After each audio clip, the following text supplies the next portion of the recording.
Have you ever stepped into a car and felt like it just gets you? That's the vibe I got with the Mazda CX-5. It's smooth, sharp, and just a little more refined than you'd expect. I've driven the Honda CR-V too, and while it's definitely a solid pick, there's a reason the CX-5 keeps pulling me back in. Hello everyone, this is Scott from Carland TV. It's time to get in the front seat as today we're diving into one of the most talked about matchups in the compact SUV segment, which is the Mazda CX-5 versus Honda CR-V. Both of these rides have their loyal fans, but if you're the kind of driver who cares about how a car feels just as much as what it offers, then you might want to stick around with me.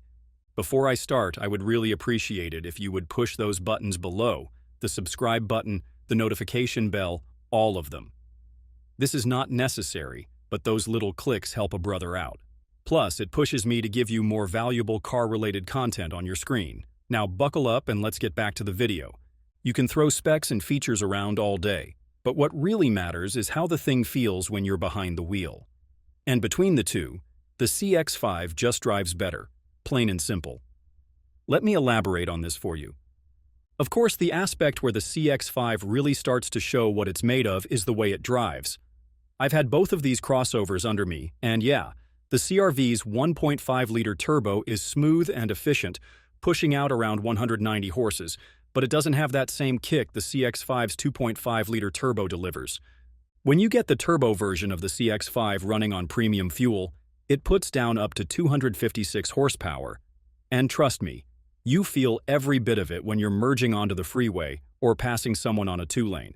And even if you're rolling with the non-turbo version, Mazda's naturally aspirated 2.5 still feels more linear and confident compared to the slight lag you sometimes get in the CR-V's smaller turbo setup.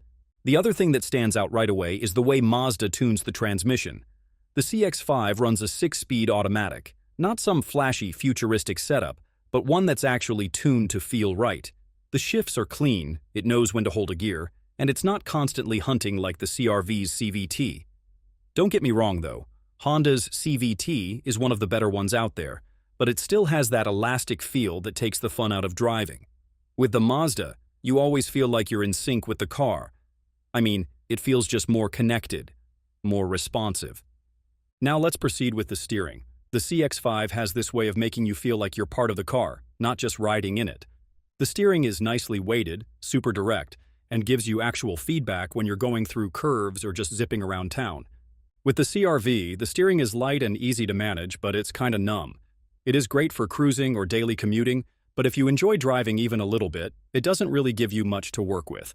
Mazda, on the other hand, really leans into that driver's car thing, and it really shows in the way it drives. And here's something a lot of folks don't even realize is happening when they're driving the CX-5, the Mazda's G Vectoring Control Plus. It's this slick bit of tech that subtly adjusts engine torque as you steer to help settle the car mid-corner.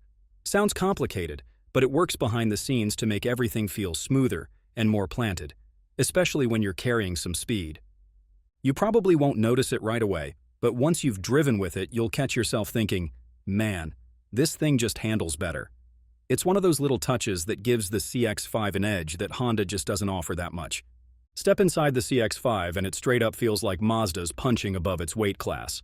I'm talking soft touch materials across the dash and door panels, even in the base trims, plus this clean, tight stitching that makes it feel more premium than what you'd expect in this segment. You've got brushed aluminum accents in the right places, a nicely contoured steering wheel, and seats that actually look and feel upscale, especially when you go with the touring or grand touring trims. The signature trim even steps it up with real wood and Nappa leather, or those stuff you'd usually only see in luxury brands like Acura or Lexus. Compare that to the CR-V, and yeah, Honda gives you more space and some tech, but the interior feels more utilitarian.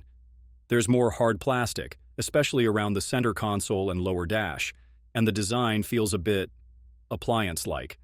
It's functional, sure, but it doesn't really wow you when you sit down. So how do I feel about the cabin of these two SUVs? Well, Mazda nailed the sound insulation in the CX-5. You're not getting a bunch of road noise bleeding through the floor or wind buffeting at highway speeds. They beefed up the sound deadening around the wheel wells and doors, and it shows, especially when you're on rough pavement or long highway drives. I remember hopping from a CR-V into the CX-5 on the same day, and the difference was night and day. You don't have to blast the stereo just to drown out the tire hum in the Mazda. The layout is super driver-focused, too. The infotainment screen is up high and angled right where you need it. The climate controls are physical knobs, thank God.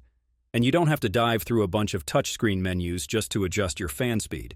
The CR-V's setup leans more techy, with more reliance on touchscreen controls, but the overall cabin feel is more upright and functional than immersive.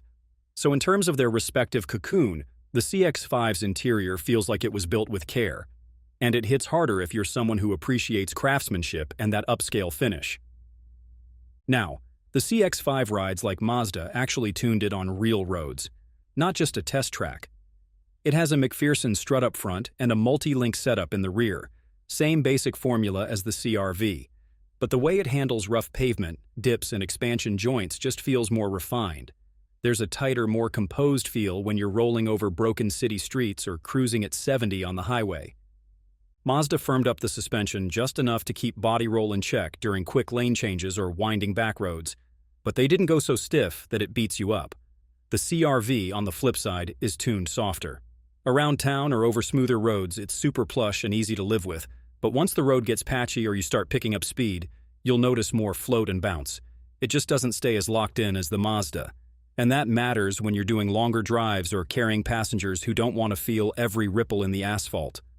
When it comes to noise, vibration, and harshness, the CX-5 punches way above its price point. Mazda packed in sound insulation where it counts, thicker front glass, more padding in the floor, acoustic windshield, and extra damping around the doors and wheel wells. I've taken both the CR-V and CX-5 on the same highway loop, and I didn't have to turn the music up in the Mazda.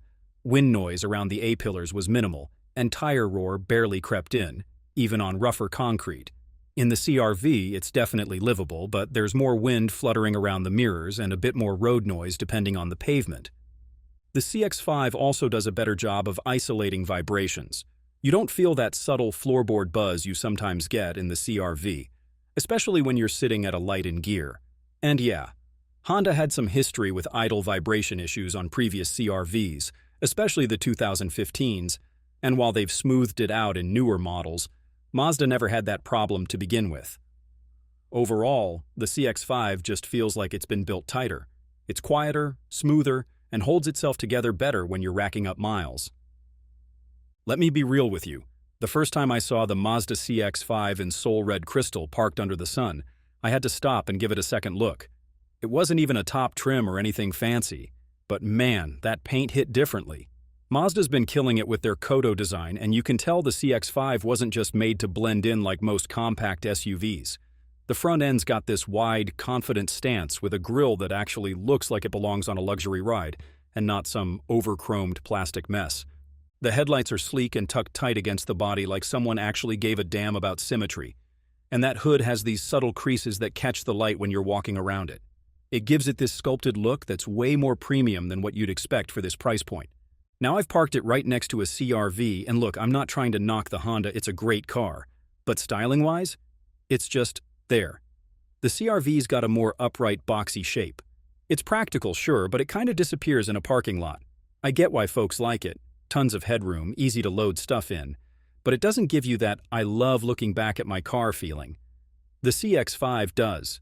From the side, it's got this athletic profile, slightly sloped roof, clean lines, not a bunch of fake vents or weird creases.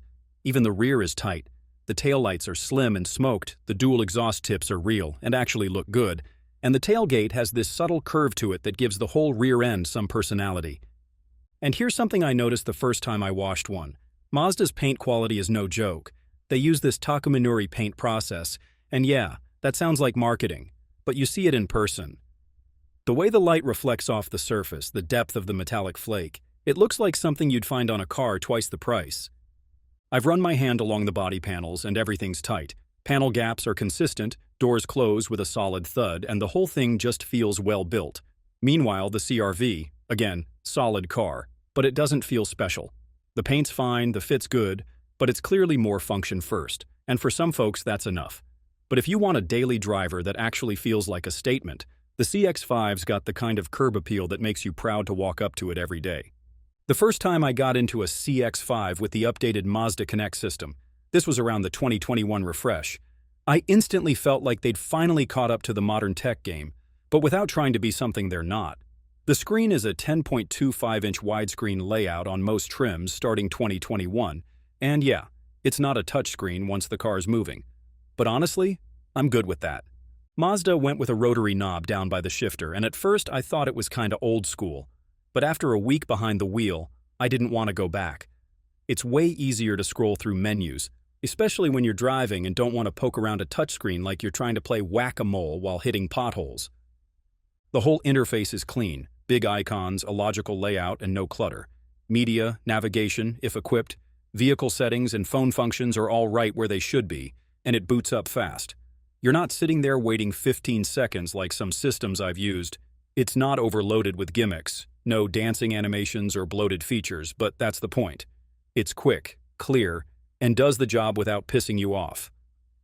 Now, when I jumped into the CR-V after that, I'll be honest, I kinda sighed.